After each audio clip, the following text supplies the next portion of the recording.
My life be like, yeah. My life be like, yeah.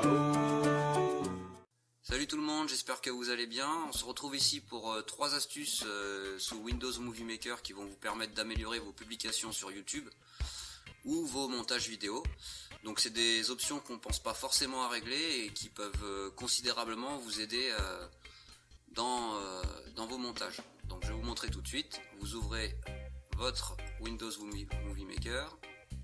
Voilà. Vous importez votre vidéo.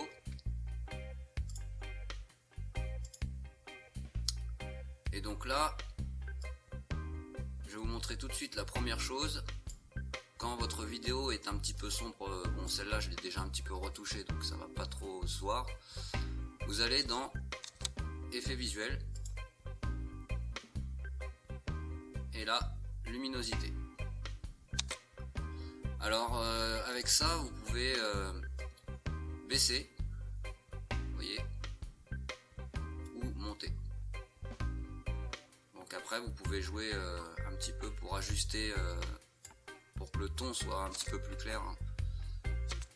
Voilà, on va le mettre comme ça de toute façon. Alors ça, c'est la première astuce. Donc on ne pense pas toujours à regarder, on va dans effets visuels et souvent on se jette sur ces trucs là. Donc voilà, on peut mettre, bon, je vais pas tout regarder parce que sinon il y en a pour un petit moment. Voilà.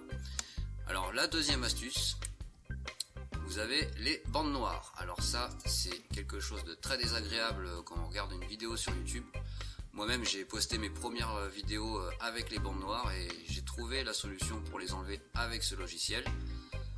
Donc vous allez dans Projet et vous mettez en grand écran 16:9. Puisque d'origine Windows Movie Maker est configuré en standard 4/3. Donc vous mettre en grand écran 16:9, ça va retirer les bandes noires sur les côtés et donc votre image va occuper tout l'écran. Donc c'est quand même beaucoup plus agréable à regarder, il faut avouer. Donc ça c'est la deuxième astuce. Et la troisième astuce, comme vous le savez, c'est très important la qualité du son. Alors la qualité du son sur YouTube c'est même primordial. Donc souvent on est obligé de retoucher le son et indépendamment de la vidéo.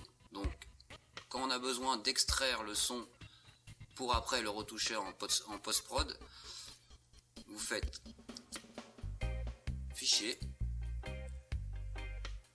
enregistrer le film, et là vous descendez tout en bas. Et vous allez avoir audio uniquement. Donc si vous faites ça, vous l'enregistrez sur le bureau où vous voulez, hein.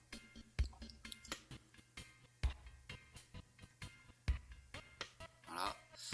Donc ça va récupérer que la partie audio de la vidéo. Donc ça va vous permettre de la retravailler ensuite et après de la recaler avec votre vidéo d'origine pour avoir une meilleure qualité sonore. Donc voilà, il est là, hein.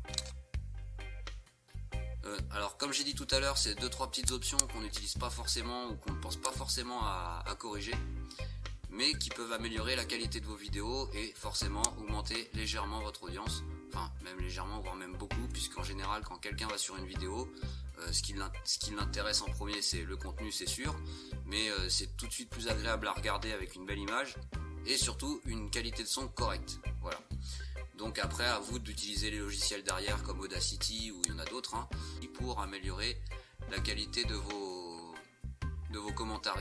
Donc après il ne vous restera plus qu'à retravailler votre piste audio et après la recaler avec votre vidéo. Voilà. Donc j'espère que ces 2-3 petites astuces vont vous servir et que tu as apprécié cette vidéo, hein, mets un petit pouce si tu as aimé. N'hésite pas à faire le tour de ma chaîne, il y a d'autres vidéos, d'autres tutos vont arriver, donc si tu veux t'abonner, n'hésite pas. À la prochaine et salutations.